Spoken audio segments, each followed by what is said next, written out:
Spring is here and the sunshine makes me happy. The light brings colour to the world. It makes you remember what things should actually be like. The sky really is blue and grass is actually green and forests are 1,000 verdant colours from luminous to sort of browny things.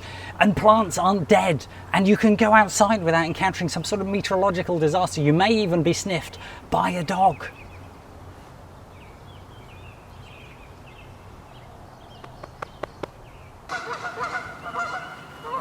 And I may even have found the ideal game for the season, something bright and breezy, smooth and sweet, but like a cocktail on a sunny day.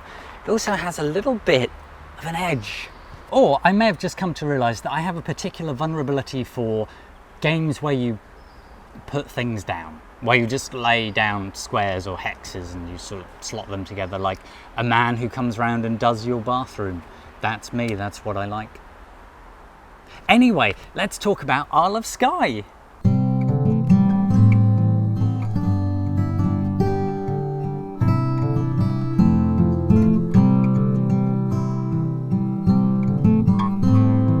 On the surface of it, Isle of Skye seems really simple. Ooh. It's a game about buying and selling tiles with all the other players and then using these tiles in your own personal play area to make a sort of a boxy landscape to satisfy the whims of whichever victory point gods are ruling that day. There's always 4 different ways to score points, and these are drawn from a whole pile of sort of random possibilities, but they're always going to be stuff like having lighthouses or having like the most ships or completing a lake or just putting an animal next to a farm, put animals next to a farm. It's all very bucolic and prosaic. It's twee. Whatever you're doing, it's twee. It's so twee. So what does all this have to do with actual Skye and Scotland? What's Isle of Skye's Skye connection? Well, I mean, nothing. It name checks Scotland and Skye and the name of some Hebridean clans, but actually that's about it, and features alcohol and ships and mountains, but it could easily be a game about Japan or Norway or Greece because of that. The link is that tenuous. In choosing to be about Scotland, Isle of Skye has decided to buy into that unwritten rule that so many board games have to do, from Glenmore to Haggis to everything else, and just drive full speed into Stereotype Town. And why not? I mean, if you've ever been to Scotland, you will know everything is completely covered in tartan all the time. The only thing available to drink is whiskey, and you will have a caber tossed at you if you're spotted not wearing a kilt, because that's all Scotland is, isn't it? It's bagpipes and blood pudding. Just like England is full of people who drink tea all the time and collect bowler hats for victory points. You start the game with a single castle tile, which produces whiskey, which of course is your source of income. Anyway, every turn you reach into this bag of Hebridean possibilities, and if I can ever, there we go. You draw forth 3 tiles, which you then lay in front of the player screen that stands in front of you like an immutable Hadrian's Wall. That's Roman, that doesn't work. What you then have to do is you have to make a sort of a very straightforward, simple choice, which nevertheless becomes more challenging as the game goes along. See, all the money that you're earning, you are keeping behind your player screen, and then you are secretly allocating it to each of these tiles according to how much you think it may be worth, and you're hopefully keeping some of your money aside to buy tiles with, because the money that you assign to tiles you can't buy tiles with. That actually goes to one side for now.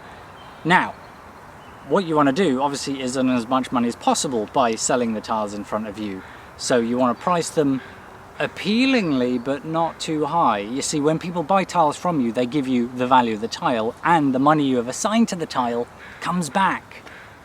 If nobody buys the tile from you, the money you've assigned to the tile goes to the bank, but you keep the tile itself, so it's a bit like you bought it for the price that you set. Well done. So all you need to do is think about how much you do want to pay for that tile itself, if you have it, but also how much you want someone else to pay for it. Or maybe you don't and you want to make it very expensive and deny them, but maybe you don't because you need money still in your reserve to buy tiles from other people that you can see appearing in front of them, but no one's revealed yet how much they've assigned to each tile themselves. So You also assign a hatchet to one of those tiles, which means it's going straight back in the bag, which means nobody gets it. What happens then is you end up with a sort of a two-tier challenge where you want to grab a tile because it has a certain animal or whatever, and you also want to get as much money as you can because that gives you purchasing power, but at the same time you want to be a jerk. You want to price other players out of the things that they need. You can always see their tableaus, you can always see what they're building, it's easy to guess what they're going for. And it's very, very common that you'll draw something excellent out the bag, you look at it and go, oh, that's too good. I immediately want to hatchet that, send it back away like Prince Charles back to France. I actually don't want anyone to profit from that at all. And I'd rather that happened than, that's bizarrely hard work. I'd rather that happened than anyone potentially getting it. Or I just want to price everyone out all the time, except that's really expensive, and then you end up with a bunch of stuff that might have helped other people but not actually helped you. Actually did that take like a bunch of times. Oh god. I suppose then it's a game of ifs and improvisation. A lot of the time you're looking at everything in front of you and you're saying, well, if I can just afford that, I can add that to my tableau, but maybe somebody will buy that first. What's my backup plan? What other tiles are going to improve my chances of scoring points and getting the features that I need? Can I improvise if I don't get what I want? What will happen if nobody buys my tiles this turn and I just lose a bunch of cash and then I'm left with the, I mean, surely I didn't put a bunch of money down on the tiles in front of me only to have them come back and cost me a lot and not be of any use to me myself. It's all about not being spontaneous, but definitely adapting. That's what it's about. It's about being constantly adaptable. Your pricing and purchasing decisions get more and more difficult as the game goes along. They get agonizing as you watch everyone else buy and build their tableaus and surprise you with the directions they go in, and the game moves at a remarkable rate. It's because Isle of Skye has distilled itself down to only the most important decisions, and those decisions just become more and more important as the game goes along. Nothing is trivial. And then suddenly it's over because it's only 6 turns, each turn becoming more important than the last. The game's just suddenly come and gone like a spring shower. Even if you have 5 players and they're pounding and pointing and pondering and things that begin with P. Now it reminds me of Carcassonne with its cute tiles and, you know, slowly sprawling landscapes. But it also reminds me of the deceptively simple Love Letter, another game of straightforward decisions that are simultaneously always the most important decision. And it's also one of those games, praise the gods, where everybody just gets it within a turn or two. Everybody understands the process and then they can just get on with getting better at it. There are also 3 other things I should mention very quickly. First of all, the game has a catch-up mechanic, which is whoever is behind on victory points, because you're constantly scoring victory points every turn, whoever's behind just gets more money. The further behind they are, the more money they get. It gives you more purchasing power, more preventative power, it keeps you in the game. I wouldn't say it works perfectly, but it does give you a bit of an edge and it does level the playing field, and I like that it's there. Second, roads don't matter geographically. You have to lay tiles so that they make sense, sort of in terms of like mountains linked together and lakes and all this, the way that you would in a lot of tile laying games, of course. Roads though, they don't matter. You can have roads that just start or end in the middle of nowhere. You probably don't want to do that because roads link your castle to whiskey, and you have to link whiskey to your castle to make money. Why whiskey? Because, I don't know, Scotland. So it's not always a bad idea to keep your roads open and connected, but you don't have to do it. Actually, it really bugs me. It looks wrong. I don't like it. 3, the special victory point tiles. There are some very, very powerful tiles that give you bonus victory points for just things like having the stuff that you already have anyway, like sheep or ships or whatever. But they're personal. If you can add them to your tableau, they work just for you. And the thing is, if you don't want to let other people get those tiles, because once they bring those in, they get a bunch more points and they get really sassy. So whenever you see those, buy them immediately, or, you know, straight back in the bag with them. There's a really weird duck over there. This isn't a stunner of a game replete with incredible ideas or gorgeous art or revolutionary design, and yet, damn, it's still good. It skillfully sidesteps that thing that so many of its conflict-averse Eurogame cousins have. Those games where you sit and you just build your own stuff by yourself and you don't feel you're interacting enough, because actually every turn you're constantly finding ways to interact with other players. The whole game really is about interaction. It also avoids victory point overcomplication, which is a thing I'm getting kind of tired of in a lot of Euro games. By just having really simple criteria for how you score points, it keeps you focused. I suppose if Isle of Skye has one thing in common with actual Skye, it's one real connection that's theme relevant, apart from, you know, some mountains and ships and water bits, which is everywhere. It's that it's small and perfectly formed. Probably, I don't know. I've never been to Skye. I've been to the Glasgow Necropolis, which is quite different. It's different. No, Isle of Skye is not a game of moments. It's not a game of incredible drama or sudden surprise plans that you execute, that you build up and then you pull the cord and something incredible happens. It just doesn't work like that. But it is a really good introduction to a game's evening or a game's day, or it's a good palate cleanser at the end of a good day, or it's just the kind of thing you want to introduce everyone to, like a good new friend. Any of you guys want to play Isle of Skye? It's for up to four other geese. I will teach you the rules. It's very simple. You can be red, any colour you like. Are you just eating grass? Hello?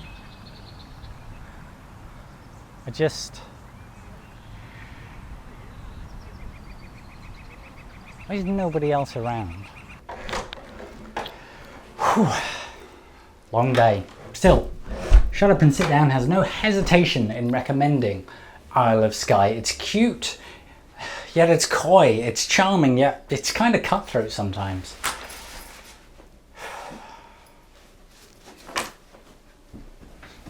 It also does a great job of just mixing simplicity with engagement, which I really like. Simple ideas, but lots to think about.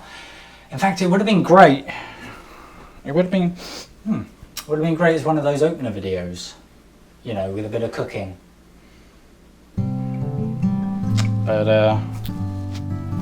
I don't do those.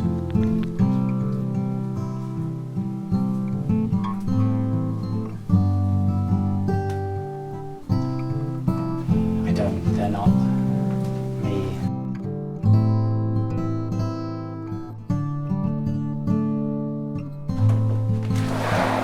I don't do the cooking videos, they're not my thing.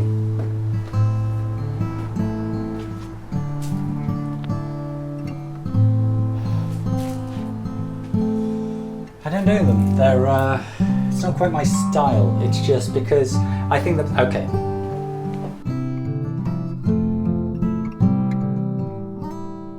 This is a really, really easy recipe. You basically need 4 ingredients, which are an egg, some butter, flour and sugar. I've almost forgot.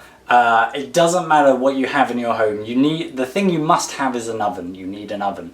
Otherwise, you don't need much else. You can buy sugar and flour and butter really cheaply and easily. You'll need a cup.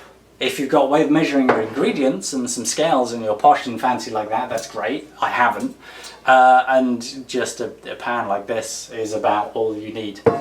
This is going to be so simple, just remember to have an oven.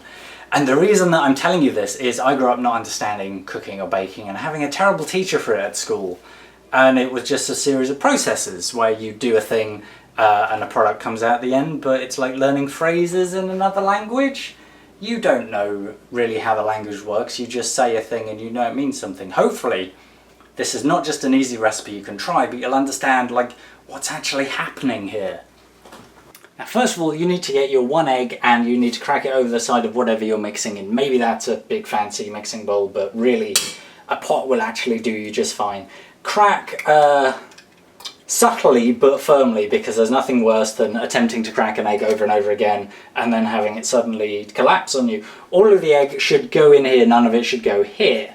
Now let's talk ratios of things. It doesn't actually matter so much exactly how much of the ingredients you have. What matters is the ratio of things that you have. For 1 egg, and you could do this with 2 eggs and twice as much stuff, you want about a cup of flour. You want probably the medium-sized cup, which I've got here, and I'm sure you might have all kinds of amazing, oh god, cooking tools at home. This isn't working. And if you do, then I'm very happy for you. But I can just cup out some flour, and I want about a cup or a bit less than a cup's full of flour. There we go. That's going to be the body of your cookies. The more flour you have, the kind of crunchier and fuller they'll be. The less you have, the softer. I like my cookies with a bit of body. That looks weird in camera. If you're doing the whole 1 cup thing of flour, I recommend about half a cup of sugar. Maybe up to 2/3 of a cup of sugar. The thing is, as you probably guessed, the amount of sugar that you have affects how sweet your cookies are. And you might think, oh, I want to make really sweet cookies. You don't. You don't want to go overboard with this. Put about half a cup in, maybe a little bit less. That's fine, depending on whether you decide that you actually want to add something else to your cookies, which you could do. You see, if you put too much sugar in, you'll actually mess up the whole consistency of the cookies. They'll end up probably baking a bit too hard. And believe it or not, too sweet cookies really are a thing, and they're not nice. They're just horrible. What you can do is pretty much add anything that you think you would like to add to a cookie. These are chopped almonds, which I'm not going to add this time, but I often do. Very easy to add stuff like nuts or bits of chocolate or things like that. Don't buy chocolate chips. There's no need to do that. You can just buy whatever chocolate that you like to eat normally and just break it up, chop it up in little bits or break it apart and throw it in the mix that I'll be showing you in a moment near the end and mix it all together. That's all you need to do. That can all go in the oven. But the thing is, as you add things like that, you do make everything gradually, sweeter most of the time. So that's why it's always a good idea to be thinking of cutting back on the sugar anyway.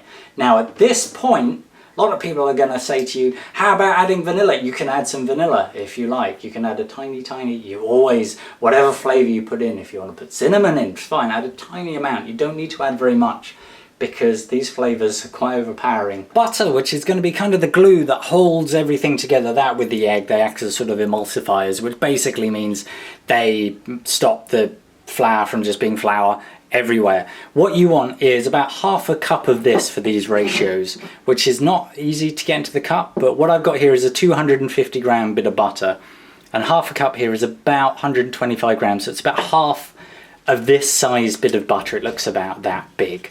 The more butter you put in, the chewier it's going to be. The less you put in, the harder it's going to be. Don't put too little butter in. It's okay if you go a bit over the butter ratio in this case, because you'd rather be a bit chewier than a bit just collapsing and hard. Trust me.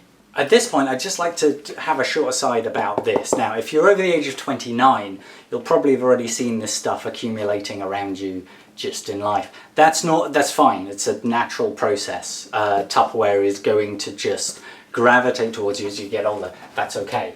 If you're following a recipe like this for the first time and you're excited about cooking and you're bringing ingredients home, I would recommend that you actually put stuff in Tupperware, because particularly if you live somewhere like, I don't know, North America, there are creatures that are good at getting into other packaging and that are attracted by smells and things, and Tupperware's quite creature proof. It's quite good for that sort of thing. You can be as tidy as you like, you can be fairly sort of fastidious about your kitchen, but if your neighbours aren't, hypothetically, then you're going to have things running around. If you come from somewhere like Britain, which I used to live in, then it's never a bad idea to keep stuff just out of the reach and out of the access of things like, I don't know, mice. Because when mice find food, they tell the other mice. In fact, actually when insects find food, there's like, they just go on the insect internet and they're just like, there's food here, do you wanna come and have all of the food? And the size of this food to an insect, that's like a grain silo of food. That's... Anyway, now oven. Do your oven to... hang on.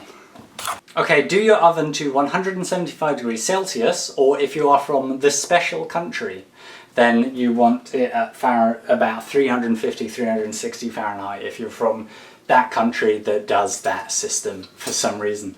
I don't know, I come from a country where they drive on the left.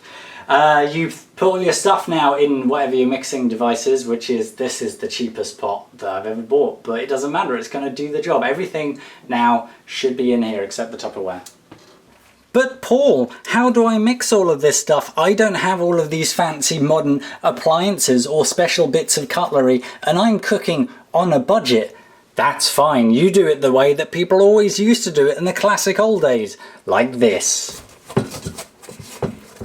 Now what you should end up with after not too much of this process is a fairly consistent lump of stuff like this. It'll have the sort of consistency of Play-Doh or plasticine, in that it should be malleable, but it'll mostly stick together, come apart occasionally if you tug at it. This is basically your cookies. Congratulations!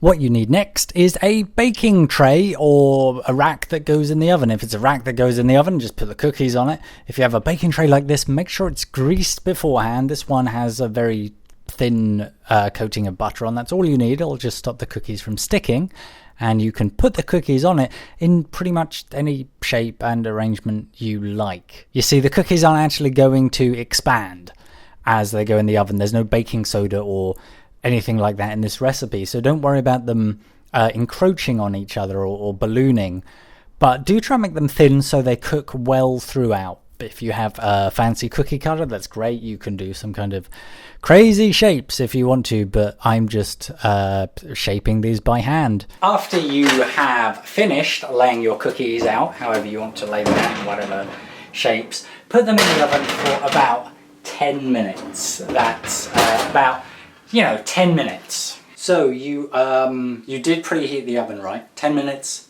maximum, maybe 9. Thing with cookies is you can trust your nose. If it smells like cookies are kind of done, get in there, look at them. You're looking for browning around the edges. Don't wait for them to go hard. Believe me, they are not going to be hard when they come out. They're going to go hard later. So don't wait for them to just seem like they're solid. They're going to come out still soft. 10 minutes maximum. Probably check on them after 8 or 9, see how they are. And it's plenty of time. It's good. It's enough time to check your phone. You could actually wash up all the things that you used, which is virtually nothing, or you could post up to 9 minutes, probably up to about 3 unsolicited opinions on Twitter. This is what I think. After your timer goes off and your cookies are done, pull them out. Oh my god, that's hot. Pull them out. Yep, those are fine. And don't interfere with them. Trust me, these cookies are fine. They're absolutely okay. Yes, they're going to be slightly soft and malleable, but don't worry. They have a maturing process to go through now as they cool. Leave them to cool for about 2 or 3 minutes. Then take them off the tray. Leave them to cool for at least another 10. And what do we have after this process? After all this cooling, we have some actual cookies. They're not too hard, but they've got a bit of crunch and bite to them. I made that one really big. They're slightly tan on the bottom, but they've got a nice crunchy consistency that you should... I shouldn't do that with my hands again. That you should expect. Well done. You just made these, probably.